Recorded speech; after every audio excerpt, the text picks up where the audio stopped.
आप सभी को महान मानवतावादी जय भीम। मैं अमरनाथ चौहान। 26 जनवरी हमारा गणतंत्र दिन। आज ही के दिन 26 जनवरी 1950 को the father of modern India, राष्ट्र निर्माता, विश्व रत्न डॉक्टर बाबा साहब अम्बेडकर द्वारा बनाया गया विश्व का सबसे महान लोकतांत्रिक भारतीय संविधान, देश का शासन गणतांत्रिक प्रजातांत्रिक तरीके से चलाने के लिए प्रत्यक्ष रूप में अमल में लाया गया, उसे लागू किया गया। इसी दिन यानी 26 जनवरी 1950 को हमारा संविधान लागू होते ही हमें पूर्ण स्वतंत्रता भी मिली, क्योंकि 15 अगस्त 1947 को हमें जो स्वतंत्रता मिली थी वह आधी अधूरी स्वतंत्रता थी, क्योंकि देश की शासन व्यवस्था चलाने के लिए हमारा संविधान बनना चालू था। 26 जनवरी 1950 को हमारा संविधान लागू होते ही हमें पूर्ण स्वतंत्रता भी मिली। संविधान निर्माता डॉक्टर बाबा साहब अम्बेडकर द्वारा कठिन परिश्रम कर विश्व का महान मानवतावादी उजाला तथागत बुद्ध द्वारा विश्व को दिए गए महान मानवीय मूल्यों स्वतंत्रता, समता, विश्व बंधुत्व एवं समान न्याय के गरिमामय मानवीय मूल्यों पर 2 वर्ष 11 महीने 17 दिनों में भारतीय संविधान बनाकर डॉक्टर अंबेडकर ने 26 नवंबर 1949 को महान लोकतांत्रिक संविधान राष्ट्र को समर्पित कर इस देश में लोकतंत्र की, प्रजातंत्र की, गणतंत्र की नींव रखी। विश्व रत्न डॉक्टर बाबा साहब अम्बेडकर ने संविधान द्वारा देश के सभी नागरिकों को एक समान मूलभूत अधिकार प्रदान किए। सभी नागरिकों को स्त्री पुरुष एक समान प्रौढ़ मताधिकार या मतदान का अधिकार प्रदान कर अपनी पसंद की सरकार बनाने का अधिकार दिया। सदियों से मनुस्मृति द्वारा मूलभूत अधिकारों से वंचित, सामाजिक और आर्थिक विषमताओं से ग्रसित बहुसंख्यक पिछड़े समाज वर्ग को पहले से उन्नत समाज वर्ग के बराबर के स्तर पर लाने के लिए संविधान में नौकरियों में आरक्षण का प्रावधान किया।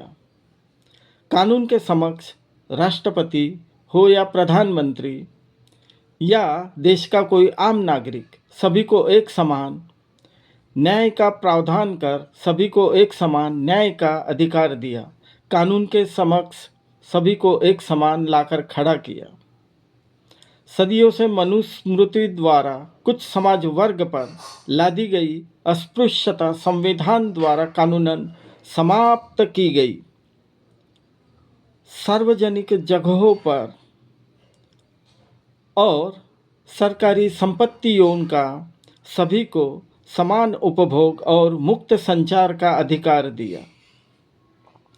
किसी भी धर्म विशेष को कोई भी स्थान न देते हुए भारत का संविधान धर्मनिरपेक्ष बनाकर इस राष्ट्र को धर्मनिरपेक्ष राष्ट्र बनाया।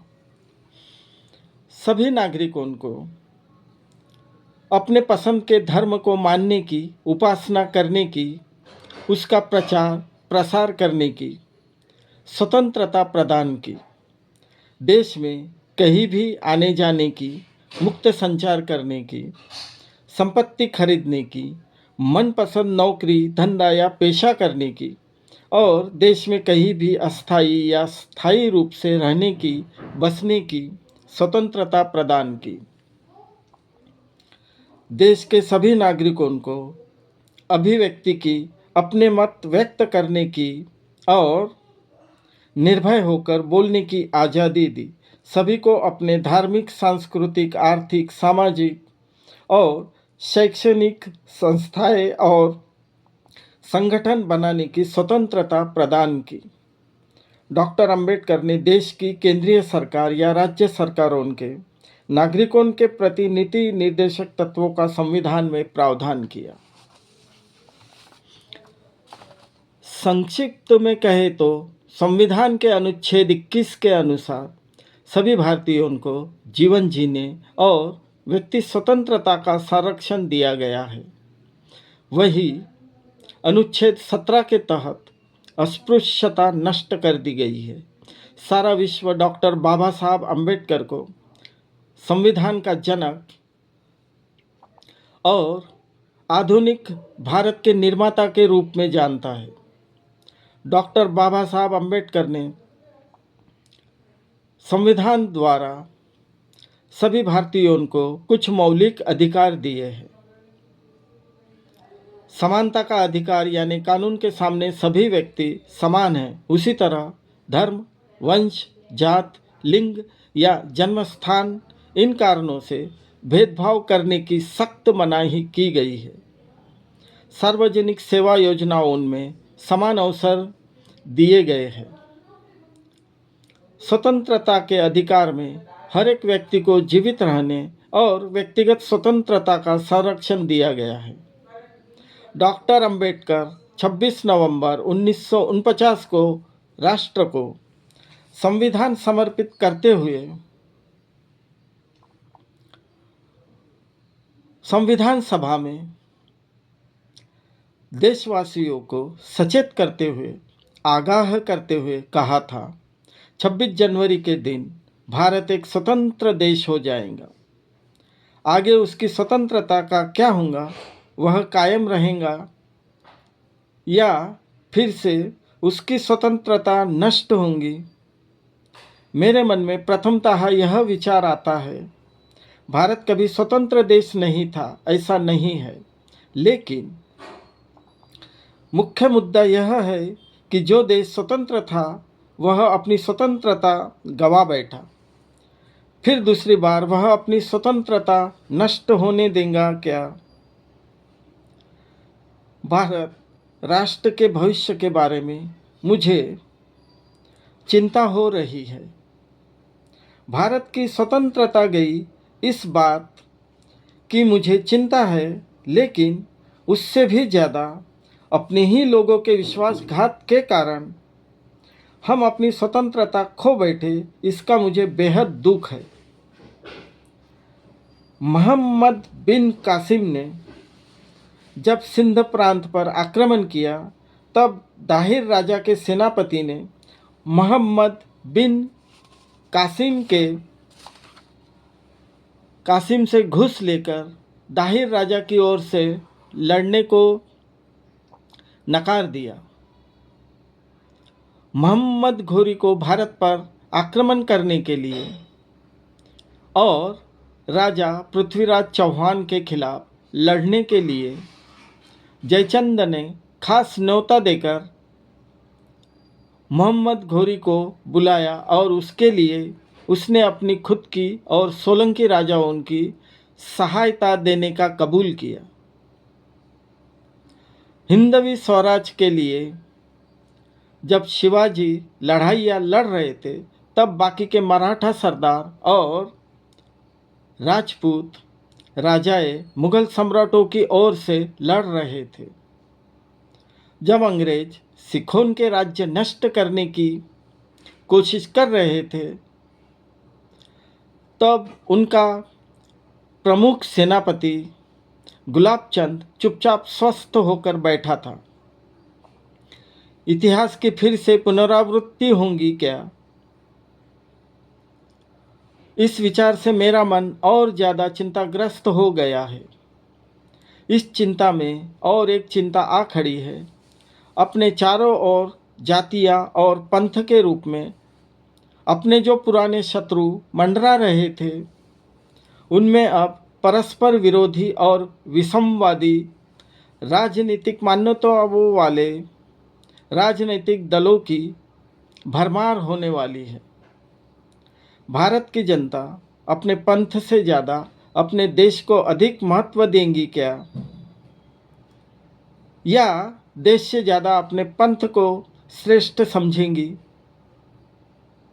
मुझे कुछ बताना नहीं आएगा, लेकिन एक बात तो निश्चित है कि देश के राजनीतिक दलों ने देश हित से ज़्यादा अपने पंथ को महत्व दिया तो देश फिर से एक बार संकटों से घिर जाएगा और फिर हमारा सर्वस्व हमेशा के लिए नष्ट हो जाएगा। इस आपत्ति से हमें दृढ़ निश्चयता से हमारे देश की रक्षा करनी ही होगी। खून की आखिरी बूंद तक हमें हमारी स्वतंत्रता की प्राणों की बाजी लगाकर रक्षा करनी होगी। 26 जनवरी से भारत यह लोकसत्ताक प्रजातांत्रिक गणराज्य हो जाएगा, यानी उस दिन से जनता के लिए जनता ने किया हुआ जनता का राज शुरू हो जाएगा। मेरे मन में मात्र यही विचार आ रहा है कि भारत के लोकसत्ताक संविधान का क्या होगा। यह संविधान वह सुरक्षित रख पाएंगे या उनके हाथों से फिर से यह नष्ट हो जाएगा। भारत को पूर्व में लोकतंत्र मालूम नहीं था, ऐसा नहीं है। एक समय ऐसा था कि भारत में बहुत से प्रजासत्ताक गणराज्य थे। कुछ जगह राजा होते तो भी उनका चुनाव होता था या उनकी सत्ताएं मर्यादित रहती थी। बौद्ध भिक्षु संघ का इतिहास देखें तो उस समय बौद्ध भिक्षु संघ की प्रतिनिधि सभाएं होती थी और आज की प्रातिनिधिक कार्य पद्धति उन्हें मालूम थी, ऐसा देखने में आता है। हमको यदि सही में प्रजातंत्र का स्वरूप और उसका मूल ढांचा चाहिए तो हमें क्या करना चाहिए? तो सबसे पहले हमें हमारे सामाजिक और आर्थिक उद्देश्य साध्य करने के लिए हमें उचित कानूनी रास्तों से ही करना होगा। इसका मतलब हमें क्रांति के हिंसात्मक रास्तों को त्यागना ही होगा। इसका अर्थ हमें कायदे भंग, असहकार एवं सत्याग्रह इन मार्गों को त्याग देना चाहिए। हमें करने वाली दूसरी बात यानी लोकतंत्र की रक्षा जो करना चाहते हैं उन्हें जॉन स्टुअर्ट की चेतावनी है, किसी भी बड़े से बड़े व्यक्ति के चरणों में अपनी स्वतंत्रता अर्पण न करना और हमारा संगठन को नेस्तनाबूद कर दे, इस तरह की सत्ता उनके हाथ में ना सौंपे। जिन जिन महान युग पुरुषों ने देश की आमरण सेवा की है उस महान युग पुरुष के प्रति कृतज्ञ होना गलत नहीं है, लेकिन कृतज्ञता को भी मर्यादा होती है। आयरिश देशभक्त डैनियल ओ'कॉनल ने कहा है कि कोई भी अपने मान सम्मान के बदले में, कोई भी स्त्री अपने शील चरित्र के बदले में और राष्ट्र अपने स्वतंत्रता के बदले में कृतज्ञ नहीं हो सकता है। डॉक्टर बाबा साहब आगे कहते हैं, इस देश की राजनीति में व्यक्ति भक्ति या विभूति पूजा जितनी देखने को मिलती है उतनी विश्व के किसी भी देश के राजनीति में देखने को नहीं मिलती। धर्म का भक्ति मार्ग यह आत्मा के मुक्ति का मार्ग शायद हो, लेकिन राजनीति में भक्ति मार्ग या विभूति पूजा यह दुर्गति और आखिर में हुकुमशाही का निश्चित ही मार्ग है, इसमें कोई संदेह नहीं है।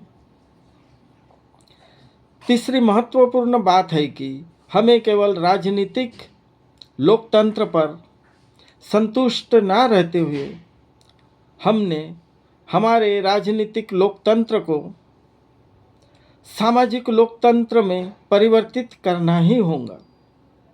भारतीय राजनीति का ढांचा यदि सामाजिक लोकशाही से भरा ना हो तो वह टिक नहीं पाएगा।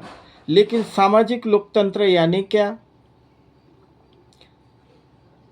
तो लोकतंत्र का ऐसा अर्थ कि स्वतंत्रता, समता और बंधुत्व के तत्व जिस जीवन में अंतर्भूत है वह जीवन।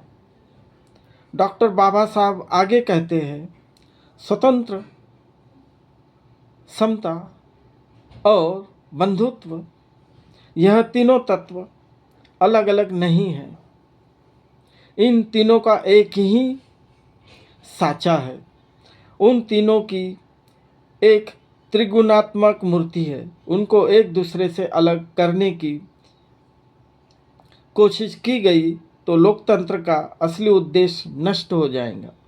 स्वतंत्रता को समता से अलग नहीं किया जा सकता है। समता को स्वतंत्रता से दूर नहीं किया जा सकता है, या स्वतंत्रता यानी बहुसंख्यकों पर अल्पसंख्यकों का प्रभुत्व होना है। स्वतंत्रता के बगैर केवल समता होंगी तो वह वैयक्तिक कर्तृत्व शक्ति को समाप्त कर सकती है और बंधुभाव को नष्ट कर सकती है। बंधुत्व भाव नहीं होगा तो स्वतंत्रता और समता का नैसर्गिक विकास नहीं हो सकेगा। भारतीय समाज में दो बातों का पूर्ण अभाव है। यह हमें प्रारंभ में ही कबूल करना होगा। इनमें से समता एक है। सामाजिक दृष्टि से हमारा समाज क्रमशील विषमताओं के तत्वों पर उभारा गया है, यानी कुछ को उच्च स्थान मिला हुआ है तो वही बाकियों को हीन अवस्था प्राप्त हुई है। आर्थिक क्षेत्र में भी ऐसे ही विषमता है। कुछ के पास अकूत संपत्ति है और ऐसे कई लोग हैं तो हजारों लाखों लोग भयंकर दरिद्रता में पड़े हुए हैं। 26 जनवरी से हम सभी जिस जीवन का प्रारंभ करने वाले हैं वह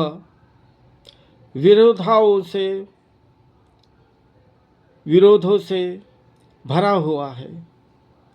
राजनीति में हमें समता मिल गई है, लेकिन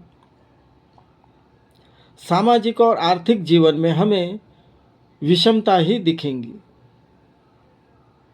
राजनीति में एक व्यक्ति, एक मत और एक मूल्य, यह तत्व हम मान्य कर रहे हैं, लेकिन विशिष्ट सामाजिक और आर्थिक समाज रचना के कारण व्यक्ति मूल्य का यह तत्व पूर्व के जैसा ही नकारा जाने वाला है।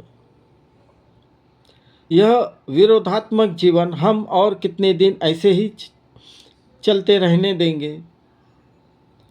आर्थिक और सामाजिक जीवन में हम और कितने समय तक थोप कर रखेंगे? हम यदि अधिक काल तक इस समता का विरोध करते रहेंगे तो उस कारण हमारा राजकीय लोकतंत्र संकट में आए बगैर रहेगा नहीं। हमको यह विषमता जितनी जल्दी हो सके उतने जल्दी खत्म करनी होंगी, नहीं तो विषमताओं से ग्रसित लोग, इस संविधान सभा ने बड़े ही परिश्रम से खड़ा किया हुआ यह राजकीय लोकतंत्र का पूरा ढांचा ही उखाड़ कर नष्ट किए बगैर रहेंगे नहीं। डॉक्टर अंबेडकर ने देश को संविधान देते समय देशवासियों को जो चेतावनी दी थी आज सत्य प्रतीत हो रही है। जब से विषमतावादी, ब्राह्मणवादी, मनुवादी संगठन आरएसएस प्रणीत बीजेपी की 2014 से नरेंद्र मोदी के नेतृत्व में केंद्र में सरकार बनी है और कई राज्यों में घोर जातिवादी बीजेपी सरकारें बनी हैं, तब से देश भर में पिछड़े बहुसंख्य समाज पर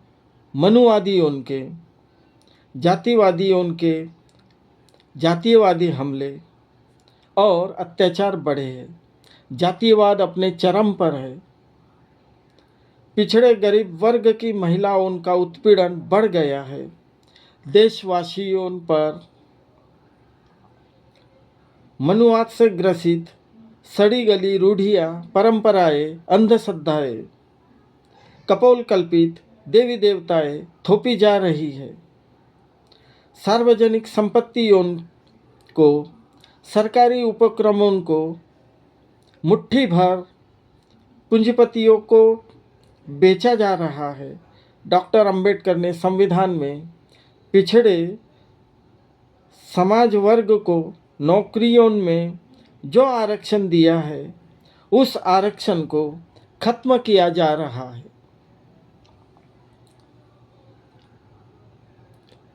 शिक्षा जैसे क्षेत्र में विषमतावादी मनुस्मृति को घुसेड़ने की चालें चली जा रही है। विज्ञानवादी सोचों को और विज्ञानता को तिलांजलि दी जा रही है।